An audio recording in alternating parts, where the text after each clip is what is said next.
Hey everybody, I've got another episode here where I'm going to be ranking the discography of one of my favorite 80s bands, technically late 70s, early 80s. I did the Police in my last video, and this time I'm going to be covering the Talking Heads. Unlike the Police video, I'm going to go from my favorite down to my least favorite, kind of the opposite of what most people do when they're ranking albums or songs or whatever the list might be. So I'm going to start off with my favorite Talking Heads album. And again, this is my favorite. I'm not saying this is the Talking Heads' best album.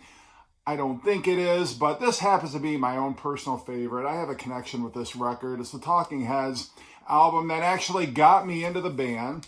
And that is going to be Speaking in Tongues. I forget what year this was. I want to say it was like 1983, if I'm not mistaken. But anyway, this has got Burning Down the House on it.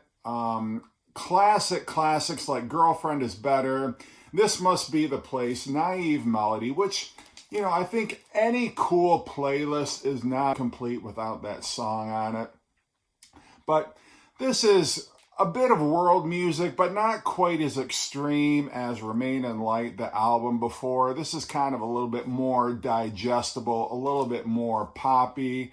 Always loved tracks like Slippery People. I love Moon Rocks, kind of that hypnotic beat, that groove that they have going on that song. I love kind of the frenetic Pull Up the Roots.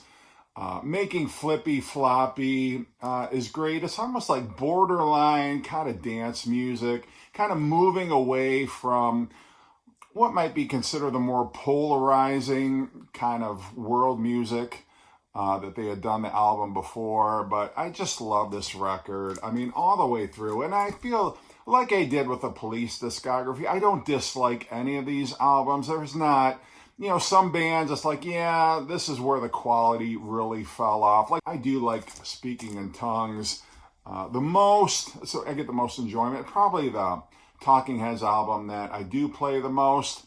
Second is going to be Fear of Music. Love this record. And again, this is, the first two Talking Heads albums, this is their third. They were strictly kind of like that new wave, punkish, treading that kind of territory.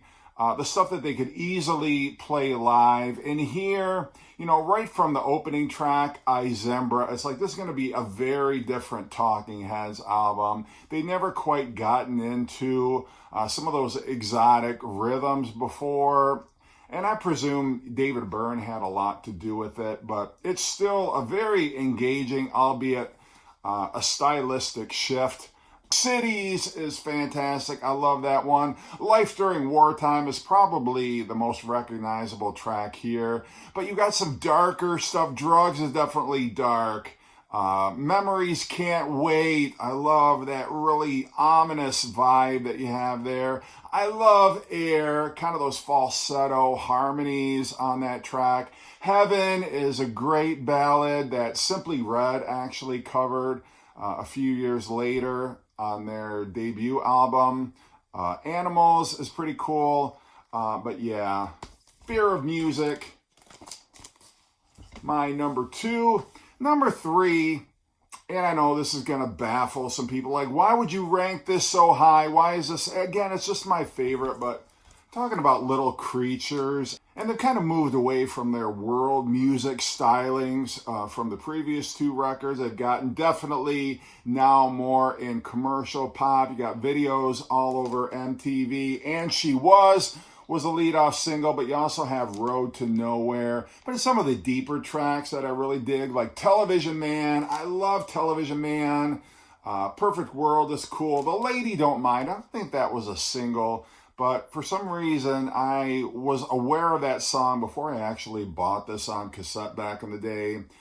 Give Me Back My Name, Creatures of Love. I mean, it's pop. It's nothing, groundbreaking or anything like that. But I still do. I dig this record. I think it's fun. I hesitate to go as far as to call it power pop, but I don't know. These tracks for me, I do have quite an affection for them. And then number four, Remain in Light. And this has, you know, the most famous video, I gotta believe, that Talking Heads ever put out. Had to have been Once in a Lifetime. And it kind of established David Byrne as kind of a nerd. And it still cracks me up, just the whole idea of that video. And it's not like pop in the sense of, you know, other poppy songs, other commercial songs that were out at the time, other songs that were getting play on MTV quite a bit. Cross-Eyed and Painless, I think, is the other song that appears on Talking Heads' greatest hits. But there's definitely, predominantly, a world music vibe here. Born Under Punches, Houses in Motion. The Overload is very cool. Kind of another dark, ominous tone for that song.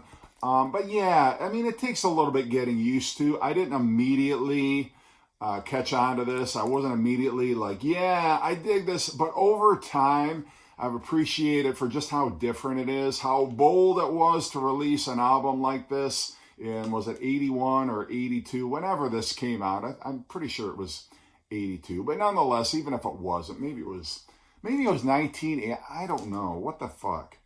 1980. What am I talking about? But that's how progressive this album was. I thought it could have been a 1981, 1982. Would that have surprised anybody? Probably not. But I do like this album. This is my number 4 selection. And then back to basics. This is their second album. More songs about building and food. The big track, the big single off of here, the Al Green cover, Take Me to the River. But there's so many other great moments on here. Warning Sign is great. And they really elevated that kind of, you know, post-punk sort of era where they were rubbing shoulders with the Pretenders and the Joe Jacksons, the Elvis Costellos, you know, bands like that back in the late 70s. Would this come out in 1979? The Cars even, but they were, you know, I always thought of them as like even kind of a level above that. The Big Country is great. You got kind of quirky, silly David Byrne type songs like The Girls Want to Be with the Girls. Found a Job is great. Artists Only, love that one. And they were just such a tight unit, that quartet back then. And another thing about Talking Heads, like each member had their own personality. They were very much identifiable, which you can't say that about too many bands where there weren't any lineup changes. It was just strictly the quartet. But you had Tina Weymouth, Jerry Harrison, Chris Frantz, and David Byrne. They all had their separate identities. And on video, you know, and on the Stop Making Sense movie in particular, you knew who each of them were. They each had their own place, and they were all great musicians. But Stay Hungry, I love this album a lot.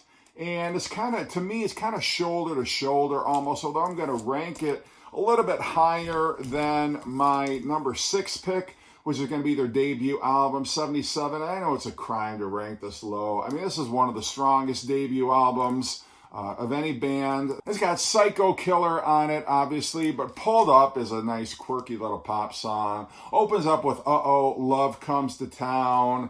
Kind of that slow groove. I think there's even some steel drums on the song, which is very cool. Happy Day, Tentative Decisions, Who Is It is a bit goofy. Again, you know, some of it almost borderline novelty, a song like Who Is It? But I love No Compassion, The Book I Read, Don't Worry About the Government. So many cool tracks on this one. And yeah, it's a debut album, but it does not feel like that. They're so accomplished as musicians that it doesn't feel like a debut album. First week, last week, I love that groove too.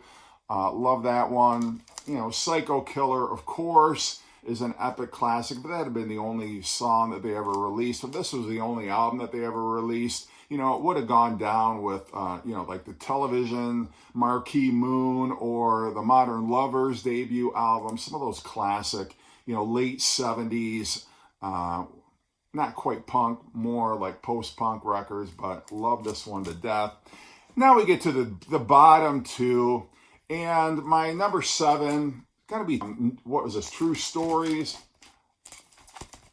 And this is where they kind of jumped off the ledge. Like they went full in on, yeah, we're a commercial. I wouldn't say selling out, but as close as the Talking Heads would ever come to selling out, being a little bit over commercial on here. It's got Wild Wild Life, which, a bit like And She Was, but a lot farther more in the poppy direction.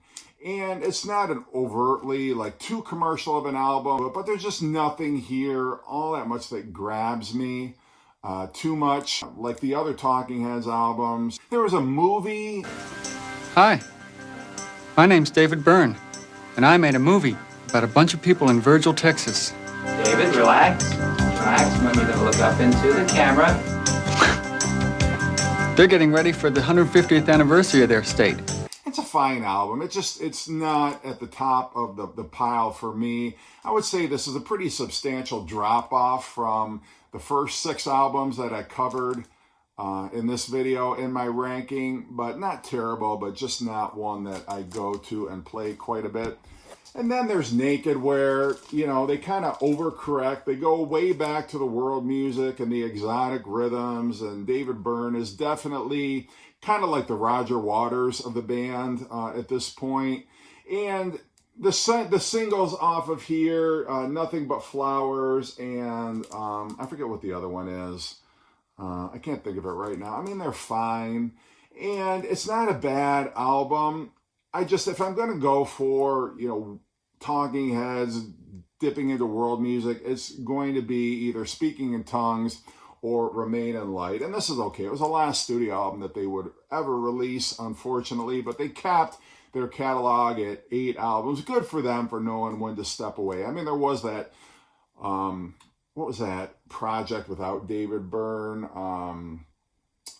All Heads, No Talking, something like that, where they had guest musicians. And as far as I know, it wasn't the greatest. I never bought that, so I can't really speak to the quality of it. But how can you have any version of Talking Heads without David Byrne? I don't know. So, yeah, this one, it's fine. Mr. Jones, that was the other single off of here. And it's, there's only 4 tracks on each side.